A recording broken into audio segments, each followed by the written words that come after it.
Hello. Today I'm going to be sharing with you the superstructure known as politics. Um, we here in America have just had an election, and I'm not going to get into that. I'm going to talk about more structures of politics that are the feminine structures of politics, which we never get shown, and so I'm going to focus on that mostly. We already know what's going on now. We're all experts at our own culture. Whether we know it or not, we're all experts at our own culture.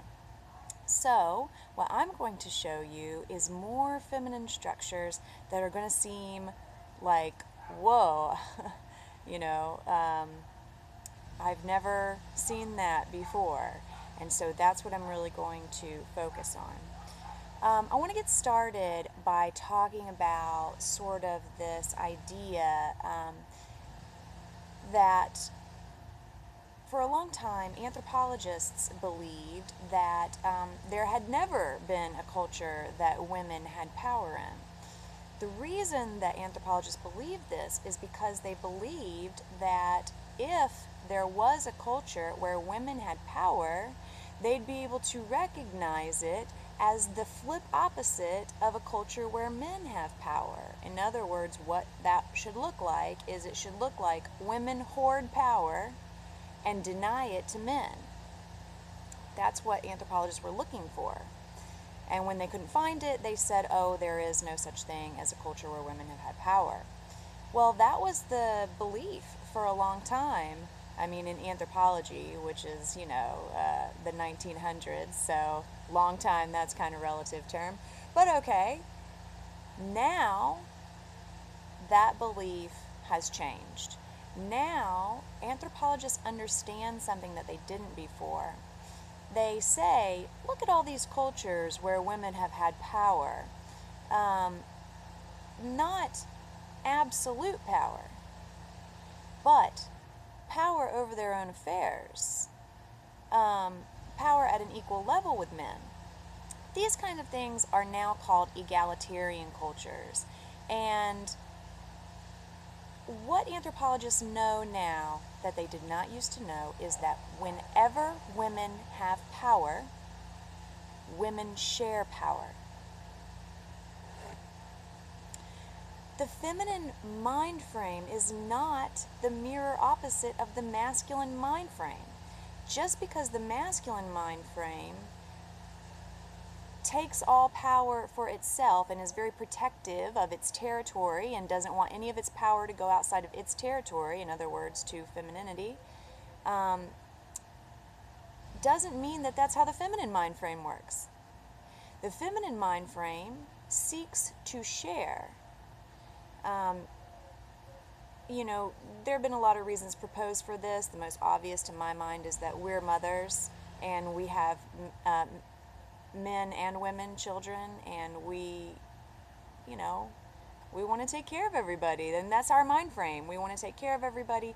We want for our sons and daughters to be happy and feel that they have a place in the world. So we're concerned with meeting their needs and that their values are seen to. Okay, so anyways, for whatever reason that it is, it is. This source, which is a college textbook, tells us plain and clear, when women have power, women share power. This is now what we're going to be talking about when we're talking about political structures that women have had power in. We're not talking about political structures where only women have power. No, they're shared political power structures. We will see. Okay, first let's look at our timeline. I'm going to scoot back here and see if we can get it all in, okay? Because here's the thing. It goes all the way from the Paleolithic all the way to the 1970s with Scandinavia. I use this same timeline from the economy superstructure video, and we will see over and over and over again that economy and politics are so bound up together that they really deserve to be in the same realm. And you'll see that this timeline works for this as well as it did for economy, because they go hand in hand. What we have here is the Paleolithic, right? And the Kung tribe, way back here from time immemorial, we don't even know. Okay, here's the start of the Neolithic. So here's the Paleolithic. Here's the start of the Neolithic. The Neolithic is 11,000 BC through 2000 BC. And in here are the titles of many cities that existed at that time. These cities were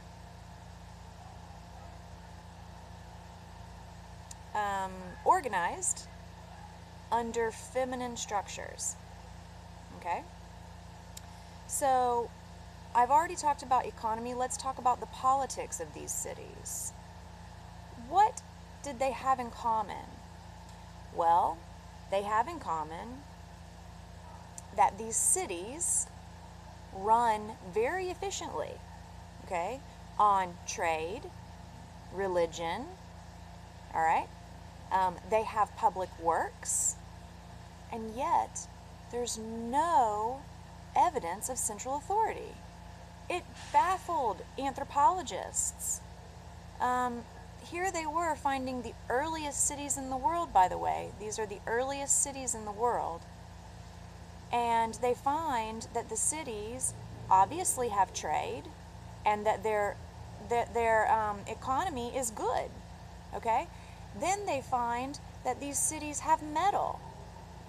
So they find jewelry, and they find tools that are used to, let's say, fell trees and to, kill animals, okay? But not weapons, which we will say are things that you use against humans, okay? There are no depictions of war in these places, no glorification of war in these places. There's public works, which means big buildings that obviously it took a coordinated effort to build, and yet they can't find any graves that have more money in them than others. They can't find any homes that are bigger than others. Now, don't get me wrong. Some homes are a bit larger than others, but nothing like a huge difference. Nothing that would even point to a part of society that would be called something like an elite part of society. Graves the same way. You would expect to find, and you do find, in stratified societies of the future, past the Neolithic, when anthropologists discover these places, they find easily graves that have millions and millions and millions of rich stuff in it. And then graves of poor little slaves who were like buried with the rich people, as part of their stuff, I mean, huge differences you see in social status, okay, in these cultures. You can see that there is something now called a section of, the culture called elite, okay? These cities don't have that. The earliest cities in the world had trade, religion, metal, homes, food, but they didn't have any central authority or anything that could be considered an elite class. Interesting, right? This is all through this time period, the Neolithic, okay? Let's fast forward and talk about some of the Native Americans and what their political system is, because this is what really, in my mind, is amazing. First, I want to talk about the Iroquois. In the Iroquois, we're going to use this source. Okay? We're going to talk about the Iroquois and how their political structure was set up. So, the political structures of these Native American peoples will have a lot of things in common, and things that include, like, councils, okay? So we'll be using this word a lot. So in the Iroquois, there were councils, and what would happen is the women had a lot of power in the Iroquois, probably the most powerful structure that was a feminine structure that I've found so far in my research was the Iroquois. The local councils, in other words, the grassroots, the go knock on the doors of your neighbors and say, hey, we're having a meeting, for just this town, like walking distance kind of thing, and then we'll all meet, and then we're going to discuss what needs to be done, what are the problems, what are we facing. All that was women. Women were the local councils. The council would meet, it would be only women, clan mothers, right? The women would then talk about what topic they wanted discussed at a higher level of government, okay? The higher level of government was the men level.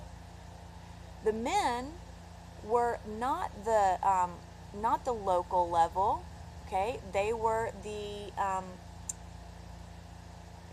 the international level, okay, if you will. The men were the ones that sort of talked outside their tribe, to other tribes, to delegates from other tribes, okay? But the men were not allowed to discuss anything except for what the women had said they wanted discussed. So the women set the agenda. The men took it and then discussed with other men about what their women wanted. All right? So you see here that this system represents the values and the needs of women, and it also represents the values and the needs of men. Why do I say that? Well, because like domestic stuff is really where women have their power. That's the female power sphere is domestic. It's home. That's where our power lies. The male power sphere is much more interested in territory and in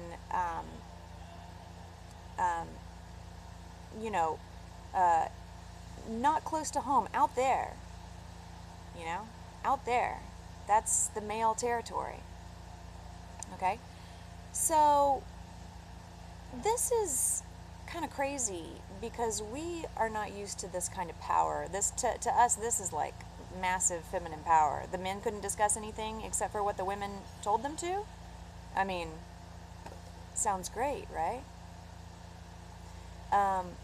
Let's talk about some other things that happen in the Native American cultures that kind of fit into this idea of women and men have their own spheres and they work together.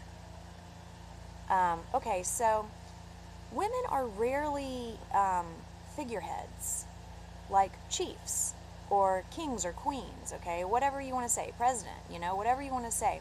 In the history, okay, in an anthropology world, anthropologists will tell you, women are rarely the figureheads. What they are is they're the power beneath. They're the power behind, okay?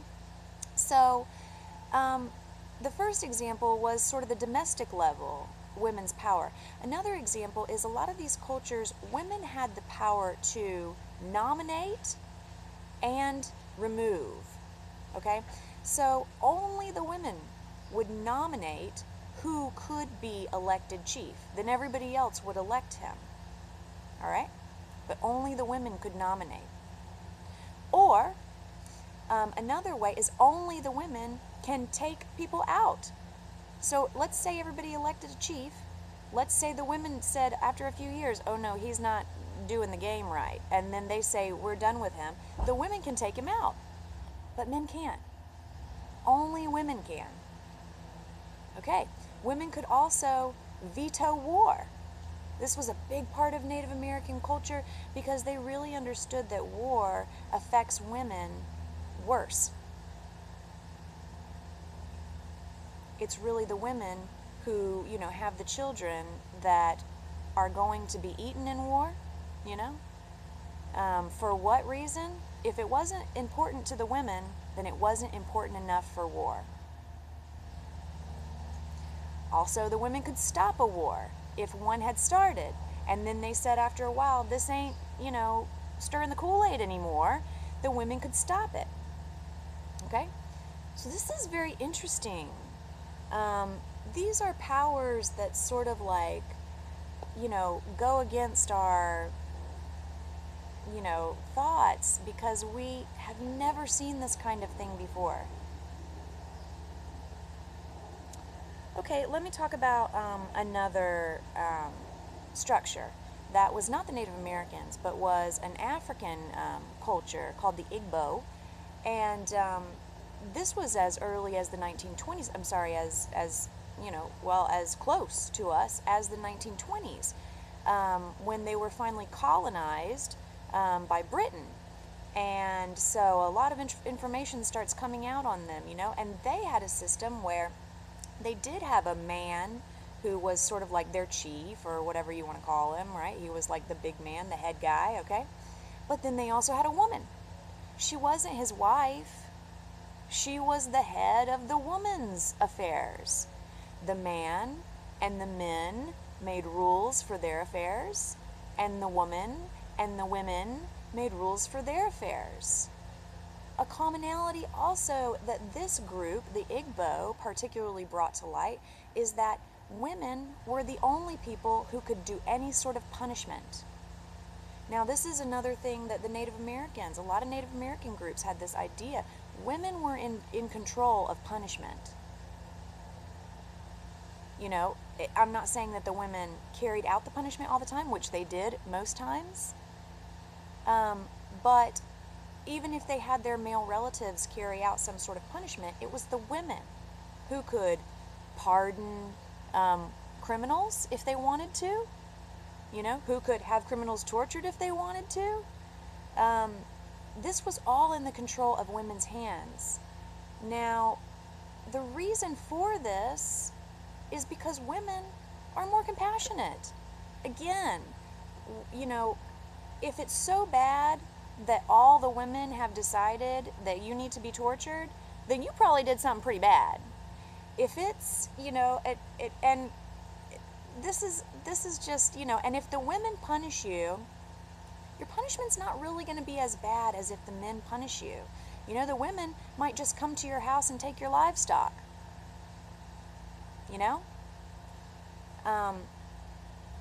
They really, and if you ask the men of these cultures, they'll say women are more able to fit the punishment to the crime. They're not as easily swayed as men. I don't know what to tell you other than that,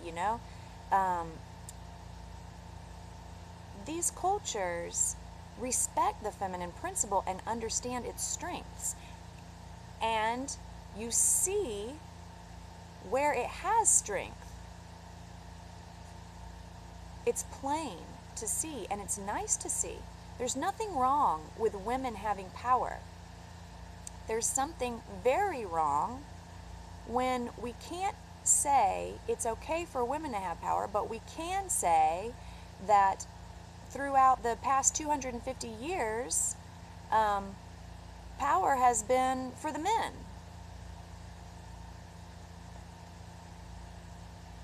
We have to realize that that has created an imbalance in the power structures, and politics is a power structure. Okay, let's move on. Some of the things I want to talk about in regards to the Native American political structures that we just sort of did a little overview of is I want to talk about a concept called true democracy. We are not living in a democracy in America. We live in a republic. A republic is where you, the people, vote for a person to represent you, and that person now makes all the decisions for you. That is called a republic. It is not called a democracy. A true democracy is when every adult gets a voice, and a real voice with power. Okay? These councils that the Native Americans would use were based on a thought process called consensus. Consensus works like this. A group will get together and they'll say, okay, we want to build a new road, and we want the road to be 2-laned, and we need funds from everyone in order to do that. And so everybody gets together and they say, how best can we do this? Let's take some ideas. They take some ideas, they take maybe the top 3 ideas, and they say, let's vote on these ideas. They take the top one that has the least amount of votes against it, and then they say to the people who voted against it, now what can we do to make you agree? In consensus, nothing gets done until everyone signs off. So, the people who voted against it might say, well, I don't like the fact that the road goes through the middle of town. I want it to go back and around that way, so it doesn't disturb the school. And so they might say, okay, well, fine, so your issue is you don't want it to disturb the school, but it won't work back that way. What if we do it this way? Will you sign off then? And they say, yeah, I'll sign off then. And so through whittling around and making sure that the people who don't vote for its concerns are heard and addressed, then they all finally sign off on it, and then a decision is made. This is called consensus. It's very different from the idea of majority rules, right? So our system is a combination of republic and majority rules. And these Native American systems that we're discussing were a combination of true democracy and consensus. Consensus takes a while to get through. Sometimes a decision can take a long time to get through consensus. And yes, nothing's perfect. Everything's got its drawbacks. But to think about the idea of consensus, let me read something to you. I got this just off the internet. Consensus takes the best ideas and key concerns, and it puts them all together. It's not like handing your power to a small elite with a completely different set of interests than your own. It's power shared rather than power concentrated. And no one can just be ignored. So these are powerful thoughts for us to say, not only I can think about these thoughts, but also these thoughts have been tried by humans. They have been done, and they have worked. So there's not just one way to do everything. Okay, this is important to remember. All right, there's a few more things I want to talk about when it comes to the Native Americans and this power structure. Power is weird. Power goes all the way from our single person and our beliefs and our values, and all the way up to the power structure that we have helped to create. Okay? So I'm going to talk about some other aspects of these Native American political power structures. One aspect, we got true democracy, we got consensus, we went through that. People respect their elders, but they do not always obey their elders. Obedience is not necessary. Okay, so this is an interesting concept as well. Built into their political systems, we get the feeling that this is a deep value for these people. When you talk about authority and you talk about obedience, you're really talking about the chain of command, okay? One person has authority, and then that allows them to tell another person what he must do, threaten another person, or pay another person, bribe another person, you know. This is sort of something that our culture has embedded in it, is obedience to authority. Their culture detests dominance over others, detests authority. In other words, a chief, a Native American chief, has no real authority over its people. A Native American chief cannot say, I will give you a lot of money to be my soldier and take my commands and do what I say, no matter whether you agree with it or not. Because they don't have all the resources. The people aren't giving them all their resources. So they don't have that ability to buy somebody.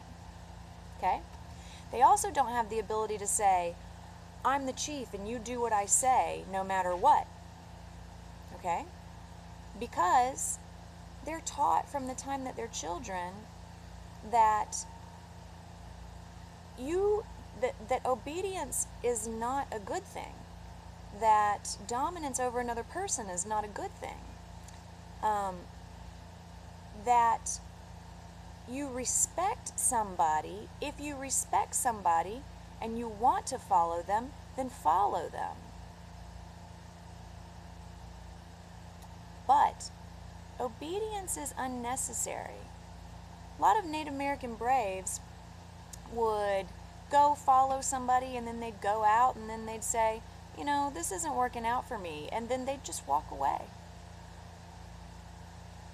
And that's okay. This culture doesn't want anybody to rule your life except for you. So it has built into its political system how the people who have political power don't have any actual power. They don't have resources available to them. They can't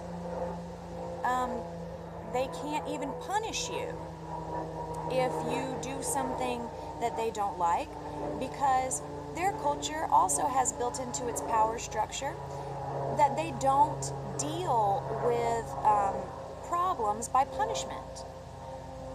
They deal with crimes by making it right for the victim. Okay? So if you do a crime, the women might come to your house and steal your livestock and give it to whoever that you did your crime against, rather than put you in jail or shoot you, you know, okay?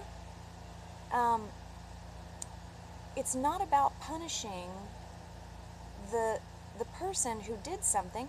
It's about making it right for the victim and restoring balance back to the society. It's the complete opposite of what we are sort of shown as the power system. Our power system is more interested in punishing the victim. That's how we deal with any kind of crimes, is we determine who's guilty and then we punish the guilty person. They don't. They determine who's the victim, and then they say to the victim, what do you need to make it right? Okay? So that's a different place to put your emphasis, right? It's a different way of looking at things.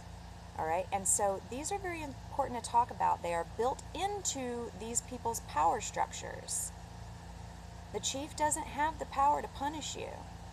He doesn't have the money to bribe you. He doesn't have any of your power concentrated in him to use against you. Power is diffused, and it's your person who decides what's going to go on with your life. Obedience is unnecessary, and they don't like it. Their systems are set up to discourage that kind of thing. Okay, one last topic I want to talk about with the Native Americans, built in their political power structure system, is that the role of